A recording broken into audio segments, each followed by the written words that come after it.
నమస్తే. నేను మీ Gopi. Welcome back to మనం టీవీ. వేణుస్వామి ఇతని గురించి ప్రత్యేకంగా మనం చెప్పుకోవాల్సిన అవసరం లేదు. ఎందుకంటే సోషల్ మీడియా చూస్తున్న ప్రతి ఒక్కరు కూడా మనోడి పేరు బాగా గుర్తుపెట్టుకుంటారు. సో ఎప్పటినుంచో జాతకాలు చెప్పుకుంటూ ఇండస్ట్రీలో కావచ్చు, లేకపోతే మీడియాలో కావచ్చు బాగా సర్క్యులేషన్ అవుతున్న ఉండు.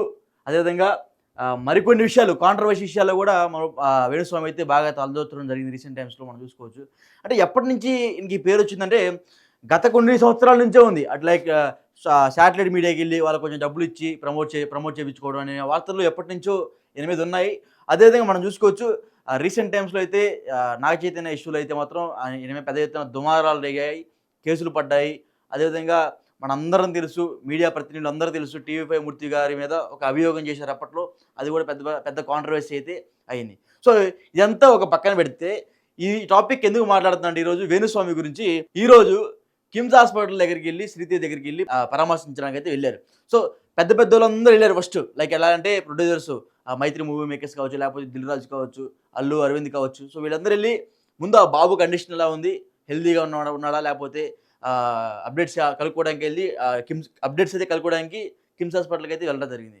తర్వాత వేణుస్వామి గారు అయితే వెళ్ళడం జరిగింది. అంటే ఇది ఎట్లా ఉందంటే మనం అంటే సటరికల్‌గా చూసుకోవచ్చు. ఇది మనం ఒక పెద్ద పులి వెళ్ళి వేటాడిన తర్వాత చిన్న చిన్న తోడేళ్ళు వచ్చి మెల్లగా వస్తాయి చూసారా? అట్లా వచ్చినట్టుగా అయితే మనకి ఇది కనపడినట్టు చూసుకోవచ్చు. సో ఏందంటే హాస్పిటల్‌లో నుండి గత 10 రోజులు పైన అయితుంది. ఆ 10 రోజుల్లో ఈయన ఎందుకు ఎళ్లి చూడలేదు ఫస్ట్ ఆఫ్ ఆల్. 10 రోజుల నుంచి ఈ కాంట్రవర్సీ నడుస్తూనే వస్తుంటే ఈ 10 రోజుల కింద ఈ 10 రోజుల వరకు ఎందుకెళ్లి చూడలేదు? వేరే ఛానెల్‌కి ఇంటర్వ్యూస్ ఇస్తున్నారు. కానీ ఎళ్లి చూడటం గాని టైం లేదు. అంటే అంటే ఈ 10 ఈ 10 ఈరోజే గుర్తొచ్చారా? ఈరోజే ఆ అబ్బాయి గుర్తొచ్చాడా మీకు? సరే ఎళ్లారు. తర్వాత మళ్ళీ అబ్బాయి కోసం మృత్యుంజయ యాగం చేస్తానన్నారు. చాలా మంచి పని. సో ఆ యాగానికి కూడా మీ సొంత డబ్బులు వెచ్చించి యాగం చేస్తామని చెప్పారు. ఎందుకంటే మీరు సినిమా డబ్బు బాగా తిన్నారని మీరే ఒప్పుకున్నారు. 1000 సినిమాలు పైగా మీరు పూజలు చేశారని చెప్పారు. ఆ 1000 సినిమాల నుంచి ఎన్ని డబ్బులు వచ్చినాయి మీకు? సో వచ్చినాయి అయన్నీ మీరు పూజారి ఉన్న సమయంలో వచ్చిన డబ్బులు అయన్నీ, జాతకరీత్యా వచ్చిన డబ్బులు అయన్నీ. సో వచ్చినా సరే మీరు మీ మంచి మనసు చాటుకున్నారు. ఓకే. I agree. రూ. 2,00,000 అబ్బాయికిచ్చి, ఆ అబ్బాయి అదేవిధంగా ఆ పాప ఎవరైతే రేవతి గారి పాపకి రూ. 2,00,000 వాళ్ళకి ఆర్థిక సహాయం చేశారు. వి అప్రిషియేట్ డెఫినిట్‌గా ఇది ఖచ్చితంగా మేము దగ్గ విషయం ఇది. సో ఎనీవే ఆడికెళ్ళిన తర్వాత అంతటితో అయిపోతే బానే ఉండేది. మళ్ళీ ఆడికెళ్ళి కూడా జాతకాల పేరు మొదలుపెట్టాడు. ఆడికెళ్ళి కూడా మళ్ళీ జాతకాల పేర్లు. అల్లు అర్జున్ జాతకం బాగలేదు. ఒక జనవరి, ఫిబ్రవరి దాకా కూడా ఆయన పరిస్థితి ఇలానే ఉంటదని జాతకం చెప్పడం జరిగింది. ఎందుకు జాతకాలు చెప్పడం? లాస్ట్ టైం ఏమన్నారు? సినీ సెలబ్రిటీల జాతకాలు జోలే పోనన్నారు. రాజకీయాల గురించి మాట్లాడనన్నారు. మళ్ళా ఏందిది?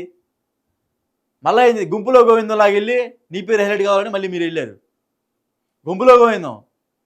నేను కూడా వెళ్తే నాకు కూడా ఇంత పెద్ద క్రేజ్ ఇప్పుడు అంటే ప్రస్తుతం ఆ తెలుగు స్టేట్స్‌లో ఏదైనా టాపిక్ వైరల్ అవుతుందా ఏంటంటే అది ఈ టాపిక్కే. రేవతి తొక్కిసలాట చనిపోయింది కదా! సో ఆ మృతే బాగా ఇప్పుడు హైలైట్ అవుతుంది మీడియా సర్క్యులేషన్స్ అన్నిట్లో కూడా. అల్లు అర్జున్ అనే బ్రాండ్ బాగా వైరల్ అవుతుంది. ఈ బ్రాండ్‌లో గుంపులో గోవిందలాగెళ్ళి ఈయన పేరు కూడా హైలైట్ చేద్దాం అనుకుంటున్నాడేమో గానీ ఎళ్లి రూ. 2,00,000 పరిహారం అందించారు. అందించిన తర్వాత మళ్ళీ మొదలుపెట్టాడు జాతకాల గురించి. అల్లు అర్జున్ జాతకం బాలేదు. జనవరి, ఫిబ్రవరి దాకా ఇట్లానే ఉంటది. ఈయనకు కూడా ఏదో ఒకటి పూజలు చేయాలి. ఎందుకు ఇయన్నీ? వెళ్ళావా, పరామర్శించొచ్చావా, బయటికి రావాలి అంతే. మీ ఆర్థిక సహాయం కొంత చేశారు. ఓకే. అది చేస్తే చాలా మంచిది వాళ్ళ కుటుంబానికి కూడా. చేసి బయటకొచ్చిన తర్వాత అంతే అంతే. అందరితో ఉండాలా? అందరితో కాకుండా అల్లు అర్జున్ జాతకం బాగాలేదు. ఎందుకండి మళ్ళీ ఇవన్నీ? ఎందుకు? ఇయాల బాలేదంటారు, రేపు పొద్దున్న యాగం అంటారు, రేపు మళ్ళీ ఎల్లుండి కోర్టులో అంటారు. ఎందుకు? మీతో వచ్చిన సమస్య ఇదే కదా! మీ మాటలతో కుటుంబాలు విడిపోయినాయి అప్పుడు లాస్ట్‌లో మనం చూసుకోవచ్చు. మీ మాటలతోనే. వాళ్ళేదో పాపం ఆనందంగా ఉంటున్నాము అనుకునే లోపే మీ జాతకం ఇది బాలేదు. వాళ్ళ గుండెల్లో గుబులింక. అమ్మో! ఏమన్నా చిన్న గొడవొచ్చినా చాలు మీ పేరే గుర్తొచ్చిద్ది. అమ్మో! వేణుస్వామి చెప్పాడు ఆ రోజు. వేణుస్వామి చెప్పాడు మన జాతకం బాలేదని అని 2, 3 సార్లు అట్లా అనిపించిందనుకో, ఇంక మిమ్మల్ని వచ్చి కన్సల్ట్ అవుతారు కదా! ఏంది దీనికి సొల్యూషన్ ఏంటని. అప్పుడు వస్తాయి. సో ఎనీవే మీరు ఆడికెళ్ళడం చాలా అభినందదాయకమే. కానీ వెళ్ళి వచ్చే ముందు లాస్ట్‌లో అల్లు అర్జున్ జాతకం బాలేదని చెప్పడం చాలా తప్పు. సో ఎనీవే కానీ ఇప్పటి నుంచైనా మీరు తీరు మార్చుకోండి సార్. ఎందుకు ఈ తీరు?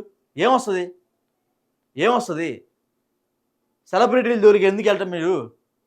వాళ్ళ జోలికి వెళ్తేనే మీ పేరు వచ్చిద్దా? ఆల్రెడీ మీకు వచ్చింది, పేరు వచ్చింది, చాలా మంచి పేరు ఉంది జనాలు. ఇంకెందుకు మళ్ళీ? ఇంకెందుకు? సో ఎప్పటికైనా సరే ఈ తీరు మార్చుకోండి.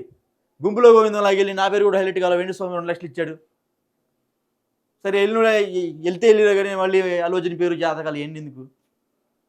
ఎన్నెందుకు? ఇవన్నీ చెప్పకుండా కూడా చేయొచ్చు, ఇవన్నీ చెప్పకుండా కూడా చేయొచ్చు. ఇట్లా చెప్పి పబ్లిసిటీలోకి వచ్చి మీడియా అంటే ఆడ వచ్చి హైలైట్ చేసుకోవడం తనకు తానే. ఎందుకు ఇదంతా? అంటే మిమ్మల్ని సమర్థిస్తేనేమో సమర్థించినట్టు, ఇట్లా మాట్లాడితేనేమో నచ్చదు మళ్ళీ. సో ఎనీవే, ఇప్పటి నుంచైనా సరే సినీ సెలబ్రిటీల జోలికి వెళ్ళకుండా, వాళ్ళ జాతకాల జోలికి వెళ్ళకుండా, వాళ్ళ కుటుంబ విషయాల్లో మీరు మాట్లాడకుండా ఉంటే చాలా మంచిది అందరికీ. లాస్ట్ టైం మనం చూసుకోవచ్చు, జర్నలిస్టులు అందరి తరపు నుంచి వెళ్ళి మీ మీద కేసు పెట్టడం జరిగింది.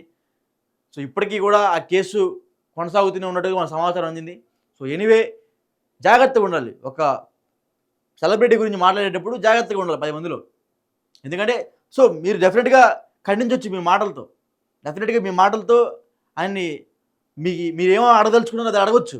కానీ మీ జాతకం బాగాలేదని అతను భయపెట్టడం, గుండెల్లో గుబుళ్ళు కలిగించే విధంగా ఇట్లా చేయడం చాలా తప్పది. మానసికంగా అట్లా మాటలు చెప్పి అతను బాధ పెట్టే విధంగా మీ మాటలు ఉంటే అది చాలా తప్పది. మార్చుకోవాలి, తీరు మార్చుకోవాలి. సో ప్రస్తుతానికైతే శ్రీదేవి పరిస్థితి మాత్రం కిమ్స్ హాస్పిటల్లో రోజు రోజుకి గంటకి చాలా కోలుకున్నాడు. గతంతో పోల్చుకుంటే ఇప్పుడు కొంచెం కళ్ళు తెరిచి చూస్తున్నాడు. వాళ్ళ నాన్నగారు పట్టుకుంటుంటే రెస్పాండ్ అవుతున్నాడు, కానీ మాట్లాడలేకపోతున్నాడు. ఫుడ్ కూడా కొంచెం అప్పుడప్పుడు ట్యూబ్స్ ద్వారా ఫుడ్ తినిపిస్తున్నారనే సమాచారం మాకు అందింది కిమ్స్ హాస్పిటల్ నుంచి. సో ప్రస్తుతం శ్రీదేవి పరిస్థితి ఇది, వేణుస్వామి పరిస్థితి మాత్రం ఇది.